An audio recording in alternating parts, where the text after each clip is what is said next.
नमस्कार, मैं ज्योतिर्विद नवीन उपाध्याय आप सभी दर्शकों का अपने चैनल एमपीवी ज्योतिष में स्वागत करता हूं। यह वीडियो मिथुन राशि के जातकों के लिए अत्यंत ही महत्वपूर्ण है। आज का जो विषय है यह है राहु का राशि परिवर्तन। राहु देवता आगामी 18 मई 2025 को अपनी राशि को बदल रहे हैं और राहु का जो महत्व है यह गोचरीय व्यवस्था में काफ़ी महत्वपूर्ण स्थान रखते हैं। तो राहु के परिवर्तन से मिथुन राशि के जातकों के जीवन में क्या परिवर्तन आएगा, यह परिवर्तन किस प्रकार से शुभकारी अथवा इसके क्या सावधानियां हो सकती हैं, इन सारी बातों को हम विस्तृत रूप से गोचर फल के द्वारा फलित ज्योतिष के माध्यम से विवेचित करने का काम करेंगे। आप वीडियो में अंत तक बने रहिएगा और यदि आप चैनल पर नए हैं तो कृपया चैनल को सब्सक्राइब करिएगा। मिथुन राशि के जातकों के लिए चूंकि राहु देवता अभी तक मीन राशि से गोचर कर रहे थे। मीन राशि से गोचर करने का अर्थ यह है कि दसम स्थान पर राहु का गोचर हो रहा था। दसम स्थान से गोचर करते हुए राहु ने आपको बहुत कुछ आपके कर्म क्षेत्र और आपके संघर्षों के पूर्ण परिणाम को देने का काम इस समय किया होगा, क्योंकि राहु देवता दसम स्थान उपाच्य स्थान में शुभकारी परिणाम देने का काम करते हैं। हालांकि श्रम और संघर्ष अवश्य कराते हैं, व्यक्ति को अपने कार्यों में संघर्ष के उच्चतम बिंदु तक पहुंचने को विवश करते हैं, किंतु अंततोगत्वा यदि व्यक्ति अपने साहस और शौर्य को बनाए रखे, अपने आत्मबल को बनाए रखे तो सफलता का आस्वादन भी देते हैं। तो कुल मिलाकर के राहु देवता का दसम भाव में जो अभी गोचर चल रहा है और यह आगामी 18 मई 2025 तक चलेगा, तो इस दशा अवधि में आपके संघर्षों का सुपरिणाम अवश्य देखने को मिलेगा। किंतु जब भी 18 मई 2025 के बाद राहु देवता अपनी राशि परिवर्तन करेंगे तो आपके भाग्य स्थान में गोचर करने लगेंगे। भाग्य स्थान यानी कि कुंभ राशि में राहु देवता का गोचर होगा। कुंभ राशि मिथुन राशि के जातकों के लिए भाग्य का स्थान बनता है। भाग्य का स्थान होने के कारण चूंकि भाग्य स्थान पर राहु का स्थित होना यह उतना शुभकारी नहीं माना जाता। फलित ज्योतिष की हम बात करें तो राहु जो है एक डिटैचमेंट के कारक हैं, यह तोड़ने का काम करते हैं, विध्वंस करने का काम करते हैं। तो भाग्य स्थान पर यदि स्थित हो गए, कहीं न कहीं आपको अपने धर्म पद से आपको पदभ्रष्ट कर सकते हैं।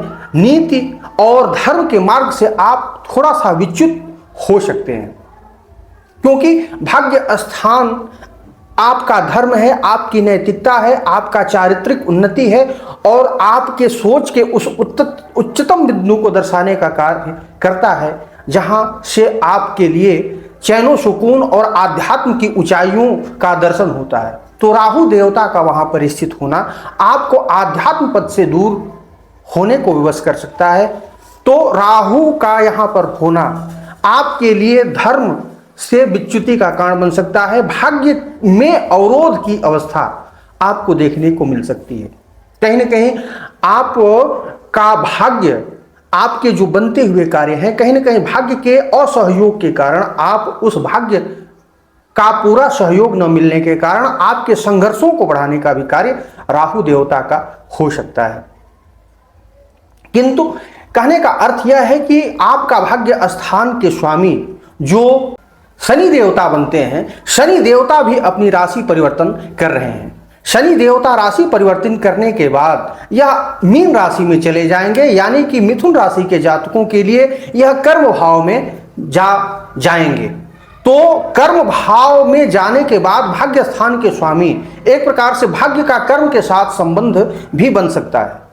तो राहु यदि आपके कुंडली में दशा अंतरदशा प्रत्यंतर दशा की शुभता है और यदि आपकी कुंडली में शनि बलवान है तो राहु आपके लिए सफलता के उच्चतम मार्ग को भी प्रशस्त कर सकते हैं, क्योंकि यह एक प्रकार से धर्म कर्माधिप योग का भी निर्माण करने का काम करेंगे। राहु देवता जिस स्थान पर बैठते हैं उस स्थान के फल को तो देते ही हैं, उसके साथ साथ उसके जो डिस्पोजिटर यानी उसके जो भावेश होते हैं उस भावेश के फल को भी साथ साथ देने का काम करते हैं। तो राहु देवता के जो भावेश शनि देवता बनते हैं, शनि देवता दशम स्थान में स्थित होंगे। तो दशम स्थान में जब शनि देवता का स्थिति होगी तो राहु देवता भाग्य स्थान के साथ साथ आपके कर्म स्थान के भी फल को देने का काम करेंगे, यानी कहीं ना कहीं आप का धर्म कर्माधिप योग भी फलीभूत होने का काम करेगा। तात्पर्य यह है कि आप अपने कर्म क्षेत्र में चाहे जितना संघर्ष कर रहे हैं, कर्म के फलीभूत होने का समय राहु देवता संघर्षों के पश्चात आपको इस 1.5 वर्ष की अवधि में दिखाने का काम कर सकते हैं, क्योंकि शनि देवता के अनुचर के रूप में राहु काम करते हैं और शनि देवता आपके लिए शुभ परिणामदायी होने जा रहे हैं। तो इन दोनों ग्रहों का सामंजस्यपूर्ण जो गोचरीय प्रभाव है आपके सर्वथा अनुकूल रहेगा। मिथुन राशि के जातकों के लिए यह बहुत ही सुंदर फल देने का काम करेंगे। अब बात करते हैं राहु देवता के दृष्टि के बारे में। दृष्टि की बात करें तो राहु देवता की दृष्टि आपके लग्न स्थान, स्वास्थ्य स्थान, मनोवृत्ति के स्थान पर जा रही है। मिथुन राशि के जो जातक हैं उनके स्वास्थ्य भाव पर राहु का जो दृष्टि है, राहु कहीं ना कहीं आपके लिए कुछ स्वास्थ्यगत परेशानियों का सबब बन सकते हैं यदि आपकी कुंडली में इनकी स्थिति कमजोर हो। तो राहु के दृष्टि के कारण आप मानसिक रूप से कुछ परेशान हो सकते हैं। इसके लिए आपको योग प्राणायाम का सहारा लेना चाहिए, सैर सपाटे और अच्छे अच्छे स्थानों पर घूमने का प्रयास करना चाहिए। अपने मानसिक वृत्तियों को नियंत्रित करके एकाग्रचित्त होकर के और धर्म, अध्यात्म और योग में अपने आप को लगाने की आवश्यकता है। राहु देवता यदि स्वास्थ्य स्थान पर दृष्टि देते हैं तो व्यक्ति के जीवन में कुछ स्वास्थ्यगत परेशानियां भी आ सकती हैं। इसके साथ साथ आपके मन में एक प्रकार से धार्मिक भावनाओं का भी, आत्मग्लानि और निराशा की भी अवस्था देखने को मिल सकती है। तो कहीं ना कहीं राहु का यह जो स्थिति है आपके लिए थोड़ा सा प्रतिकूलता लाने का काम कर सकती है। राहु देवता तृतीय स्थान पर दृष्टिपात करेंगे। सप्तम दृष्टि से यह तृतीय स्थान को देखने का काम करेंगे। यह आपके श्रम संघर्ष को थोड़ा सा बढ़ाएंगे।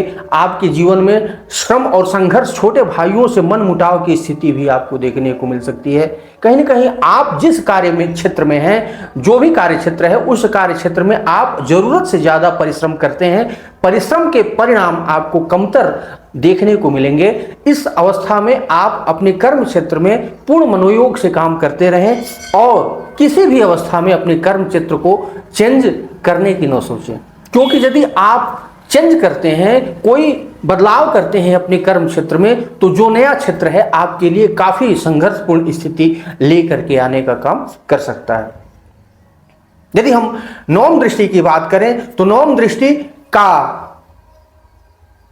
प्रभाव आपके पंचम भाव पर जा रहा है। जो छात्र हैं, जो लोग पढ़ रहे हैं, शिक्षा दीक्षा प्राप्त कर रहे हैं, कंपटीशन दे रहे हैं और किसी उच्च विश्वविद्यालय इत्यादि में प्रवेश लेने के इच्छुक हैं, उनके लिए श्रम और संघर्ष के लिए उनकी बुद्धिमत्ता में कुछ आपको कमी देखने को मिल सकती है। यानी कि आप अपने कार्य क्षेत्र में जरूरत से ज्यादा संघर्ष करने के लिए विवश होंगे और आपकी बौद्धिक स्थिति, आपकी एकाग्रता और धैर्य, सहनशीलता की जो सीमा है कहीं ना कहीं आपको कमतर नजर आएगी।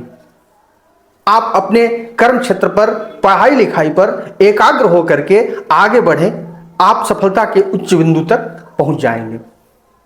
राहु देवता का यह जो दृष्टि है पंचम स्थान पर, आपको सावधानी रखनी चाहिए। किसी भी निवेश के स्थान पर निवेश न करें, चाहे जुआ हो, सट्टा हो, लॉटरी हो, इन सारी चीजों से आप दूर रहें।